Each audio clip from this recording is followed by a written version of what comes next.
बहुत problem face की हैं। ये बहुत बड़ा रिलीफ मिलेगा अगर ये नेशनलिटी मिलती है। 2021 में मेरे हस्बैंड की डेथ हो गई। आज से देश भर में CAA कानून लागू होने जा रहा है और आज उन परिवारों के चेहरों पर खुशी है जो लंबे समय से नागरिकता के लिए जूझ रहे थे। ऐसा ही परिवार इस वक्त हमारे साथ मौजूद है जो ग्वालियर में निवास करता है, मूलतः पाकिस्तान की रहने वाली है माया देवी। उनसे ही बात करते हैं। मैम, लंबे समय से आप एक संघर्ष से जूझ रही थी, पहले मुझे बताइए कि आप कब आपकी शादी हुई, उसके बाद क्या कुछ कहना है? हाँ, मेरा नाम माया देवी है। मैं पाकिस्तान से सिंध से बिलोंग रखती हूँ। मैं इंडिया में 2012 में आई थी। तो यहाँ पे पहला रूल तो ऐसा ही है कि आप बिफोर 7 इयर्स तो आप अप्लाई ही नहीं कर सकते हो। आप एलिजिबल ही नहीं हो कि आप सिटीजनशिप के लिए अप्लाई करो। पहला तो ये कि ये बहुत लॉन्ग पीरियड है, इसमें इतना टाइम नहीं होना चाहिए। एटलीस्ट 2 to 3 इयर्स आपको नागरिकता देनी चाहिए।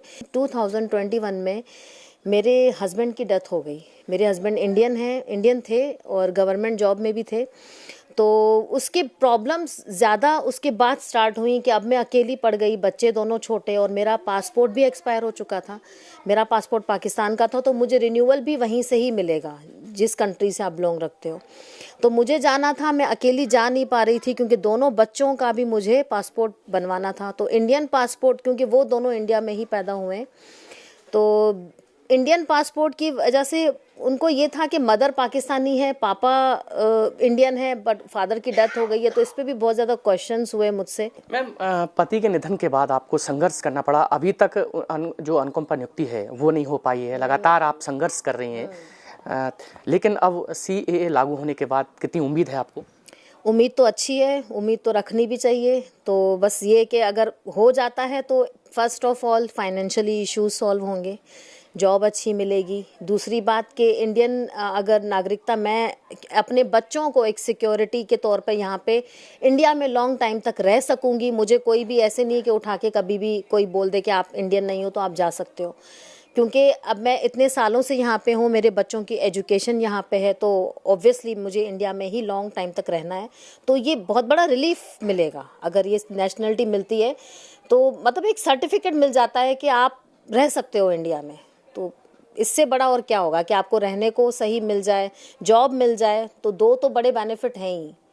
इससे पहले भी मैम आप जब रह रही थी कितना असहज महसूस कर रही थी, क्योंकि लगातार जब नागरिकता नहीं मिलती है तो कहीं ना कहीं मन में भी एक भेद नजर आता है। हाँ, प्रॉब्लम्स बहुत हुई हैं, स्पेशली वीज़ा एक्सटेंशन। पहले तो आप पुलिस स्टेशन में जाके फॉर्म भरते थे, मतलब ऑफलाइन हो जाता था।